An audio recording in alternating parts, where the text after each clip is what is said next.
ভারতবর্ষ একটা গণতান্ত্রিক রাষ্ট্র, আর এই গণতন্ত্র বজায় রাখার জন্য চারটে স্তম্ভ রয়েছে। লেজিসলেচার অর্থাৎ আইনসভা, এক্সিকিউটিভ অর্থাৎ শাসন কার্য পরিচালক, জুডিশিয়ারি বা বিচার বিভাগ এবং মিডিয়া অর্থাৎ সংবাদ মাধ্যম। এর ভেতর এই জুডিশিয়ারির জন্য ভারতবর্ষে সবার উপরে রয়েছে সুপ্রিম কোর্ট। আর এই সুপ্রিম কোর্ট সম্পর্কেই সাংবিধানিক যে বিভিন্ন বিষয়গুলি রয়েছে, অর্থাৎ 124 থেকে 147 নম্বর ধারা, সেগুলোই আজকে বোঝানোর চেষ্টা করব। সুপ্রিম কোর্ট সম্পর্কে ডিটেলসে যাওয়ার আগে খুব সংক্ষেপে সুপ্রিম কোর্টের ইতিহাস সম্পর্কে একটু বলি। 1757 সালে ইস্ট ইন্ডিয়া কোম্পানির সাথে হয় পলাশির যুদ্ধ। তারপরে 1764 সালে হয় বক্সারের যুদ্ধ। এই বক্সারের যুদ্ধে জিতে গিয়ে 1765 সালে ইস্ট ইন্ডিয়া কোম্পানি মোগল সম্রাট শাহ আলম দ্বিতীয়র সাথে একটা সন্ধি করেন, এলাহাবাদের সন্ধি। এই সন্ধির মাধ্যমে East India company Bangla, Bihar ও উড়িষ্যা থেকে কর আদায়ের অধিকার অর্থাৎ দেওয়ানি অধিকার নিয়ে নেয়। আর এর সাথে সাথে দিওয়ানি মামলা অর্থাৎ সিভিল কেসে রায় দেওয়ার অধিকারও নিয়ে নেয়। পরবর্তীকালে 1773 সালে ভারতবর্ষে আসে রেগুলেটিং অ্যাক্ট, ইস্ট ইন্ডিয়া কোম্পানির বিভিন্ন পলিসি ঠিকঠাকভাবে রেগুলেট করার জন্য এবং বিভিন্ন সিভিল কেসে সঠিকভাবে রায় দেয়া ও বিচার ব্যবস্থাকে আরো ভালোভাবে পরিচালনা করার জন্য 1774 সালে কলকাতাতে সুপ্রিম কোর্টের স্থাপনা করা হয়। পরবর্তীকালে 1935 সালে আনা হয় গভর্নমেন্ট অফ ইন্ডিয়া অ্যাক্ট 1935 এবং এই আইন অনুযায়ী 1937 সালে কলকাতা থেকে সুপ্রিম কোর্ট দিল্লিতে নিয়ে যাওয়া হয়। আর দিল্লিতে এই কোর্টের নাম দেওয়া হয় ফেডারেল কোর্ট অফ ইন্ডিয়া। স্বাধীনতার পর 1950 সালের 28শে জানুয়ারি থেকে এই ফেডারেল কোর্টকেই বলা হয় সুপ্রিম কোর্ট অফ ইন্ডিয়া। 1950 সালে এই সময় সুপ্রিম কোর্টে মোট বিচারপতি ছিলেন 8 জন। এর ভেতর একজন মুখ্য বিচারপতি এবং বাকি 7 জন অন্য বিচারপতি। এরপর ধীরে ধীরে সুপ্রিম কোর্টের ওপর কাজের চাপ বাড়তে থাকে এবং সেই হিসাবে বিভিন্ন সময় জাজেদের সংখ্যাও বাড়তে থাকে। যেমন 1956 সালে মোট জাজের সংখ্যা হয় 11 জন। এর ভেতর একজন চিফ জাস্টিস এবং বাকি 10 জন অন্যান্য জাস্টিস। এরপর আবার 1960 সালে মোট জাজের সংখ্যা হয় 14, 1978 সালে 18 জন, 1986 সালে 26 জন, 2009 সালে করা হয় 31 জন এবং লাস্ট 2019 সালে জাজের সংখ্যা বেড়ে হয় 34। এবার আমরা একটা বিষয় জানি যে judiciary is separate from executive, অর্থাৎ জুডিশিয়ারির কাজের ব্যাপারে এক্সিকিউটিভ মানে রাষ্ট্রপতি বা প্রধানমন্ত্রী কখনো ইন্টারফেয়ার করে না। তাহলে এই যে বিভিন্ন সময়ে সুপ্রিম কোর্টের জাজের সংখ্যা বাড়লো, এটা কি তাহলে সুপ্রিম কোর্টের জাজেরা নিজেরাই সিদ্ধান্ত নিয়ে নিজেদের জাজের সংখ্যা বাড়িয়ে নিল? না, বিষয়টা কিন্তু সেরকম না। সংবিধানের 124 নম্বর ধারাতে উল্লেখ আছে যে সুপ্রিম কোর্টে জাজেদের সংখ্যা বাড়াতে বা কমাতে পারে পার্লামেন্ট বা সংসদ। মানে ব্যাপারটা কি, সুপ্রিম কোর্ট যদি মনে করে যে তাদের উপরে যে কাজের চাপ রয়েছে তাতে বর্তমানে যতজন জাজ রয়েছেন তা দিয়ে ওই কাজ হ্যান্ডেল করা যাচ্ছে না, এর থেকে বেশি বা কম জাজ লাগবে, সেক্ষেত্রে সুপ্রিম কোর্টের ওই জাজেরা একটা রেজলিউশন পাস করে প্রেসিডেন্টকে দেবে।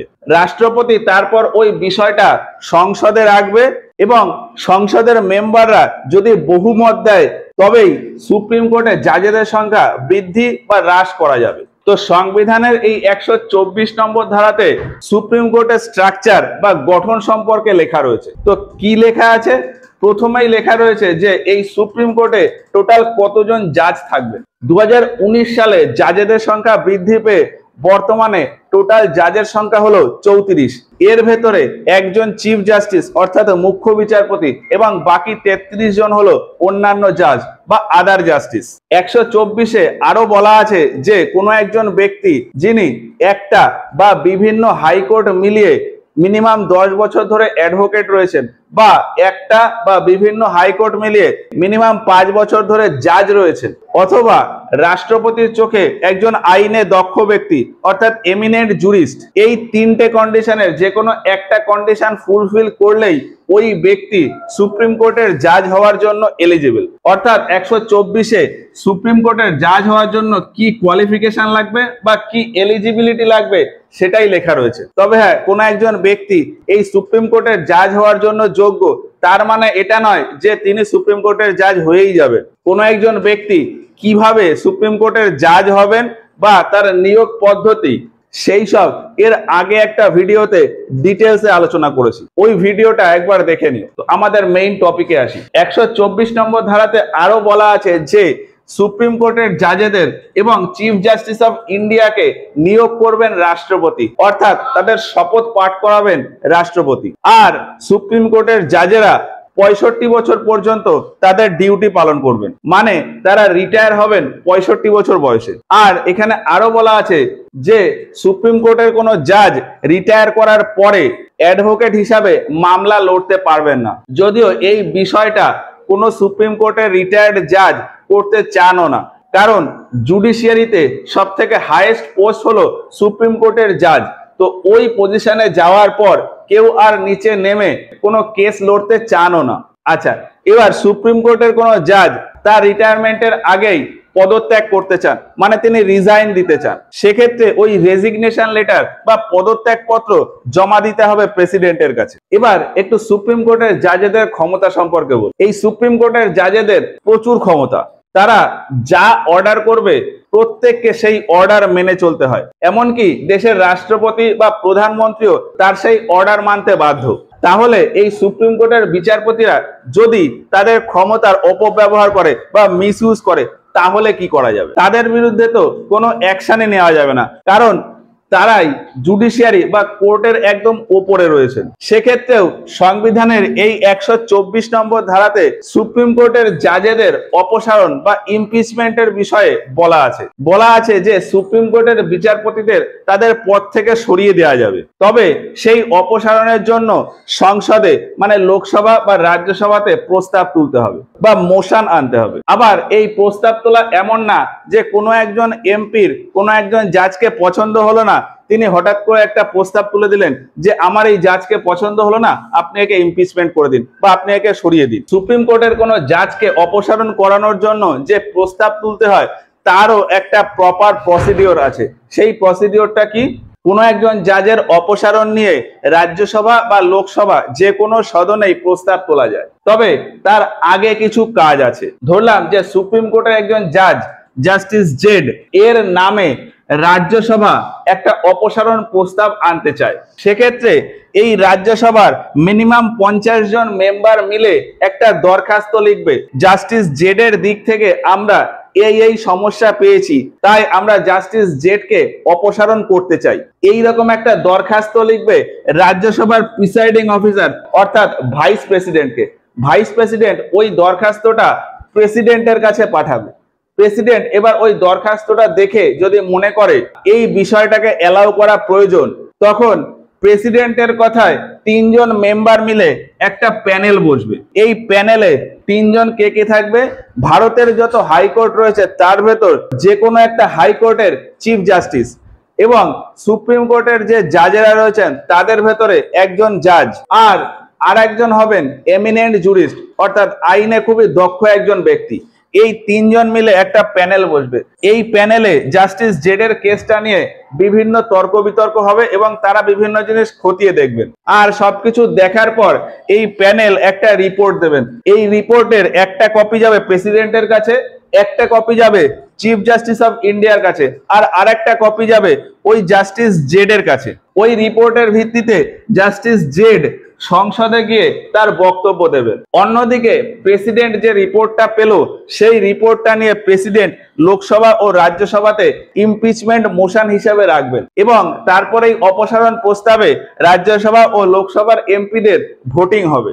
এখন এই ভোটিং এর সম্পর্কে বলা আছে যে সাধারণ বহুমত এবং তার সাথে সাথে সভাতে যতজন উপস্থিত আছে তার 3/2 মেম্বার যদি ওই প্রস্তাবে সম্মতি জানায়, তবেই ওই জাজকে অপসারণ করা যাবে। এখানে সাধারণ বহুমত আর 3/2 এই বিষয়টা হয়তো একটু কনফিউশন লাগতে পারে, তাহলে একটু ওয়েট করো, বুঝিয়ে দিচ্ছি।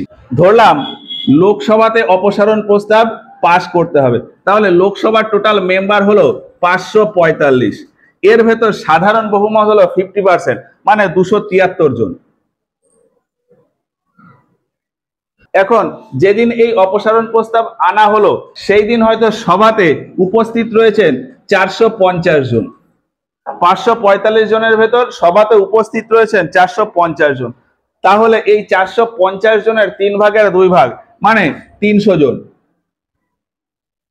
তো বলা আছে যে সাধারণ বহুমত মানে 273 জন তো ওই প্রস্তাবে অ্যাপ্রুভ করতেই হবে, আর যতজন প্রেজেন্ট রয়েছে মানে 450 জন এর 3 ভাগের 2 ভাগ মানে 300 জন, মিনিমাম 300 জন ওই প্রস্তাব যদি অ্যাপ্রুভ করে তবেই ওই জাজকে তার পদ থেকে সরিয়ে দেওয়া হবে। মানে এক কথায় সাধারণ বহুমত আর যতজন প্রেজেন্ট আছে তার 3 ভাগের 2 ভাগ এই সিটটা বার করে নেব। এই দুটো কন্ডিশনে যদি স্যাটিসফাই করে সেক্ষেত্রে ওই ইমপিচমেন্ট মোশনটা ফাইনাল বলে ধরা হবে।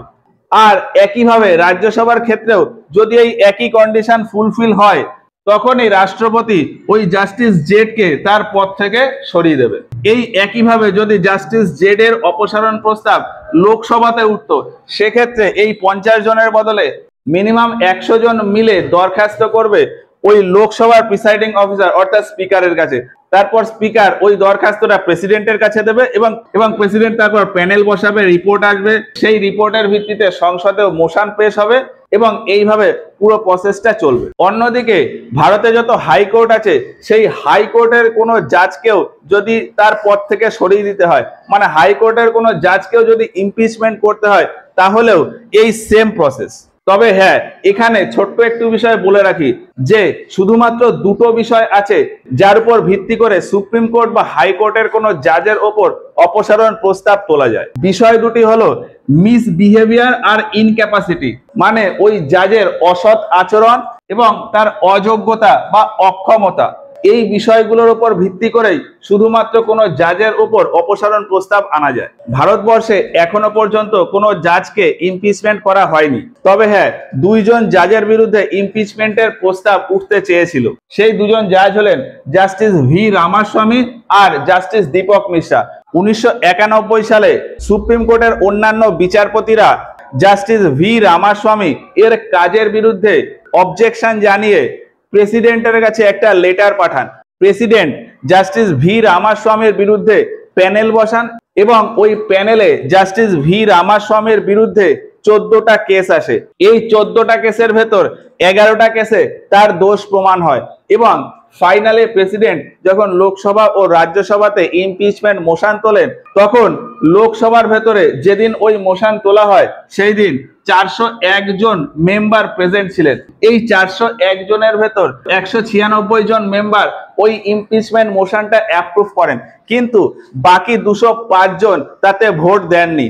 205 জন তাতে ভোট না দেওয়ায় এই কন্ডিশন স্যাটিসফাই হয়নি।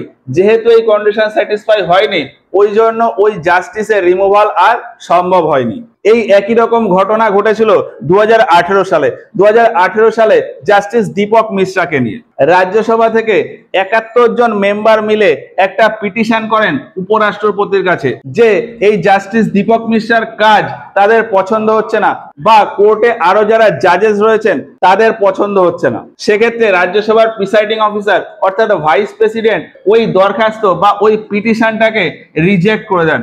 কারণ জাস্টিসের কাজ পছন্দ নাই হতে পারে, তবে সেটা অপসারণ প্রস্তাব তোলার জন্য কোনো পয়েন্ট হতে পারে না। কারণ সংবিধানে বলাই আছে যে শুধুমাত্র মিসবিহেভিয়ার আর ইনক্যাপাসিটি এই দুটো পয়েন্টেই অপসারণ প্রস্তাব তোলা যাবে, আর তার কাজের পদ্ধতি মিসবিহেভিয়ার বা ইনক্যাপাসিটি এর কোনো কন্ডিশনেই পড়ে না।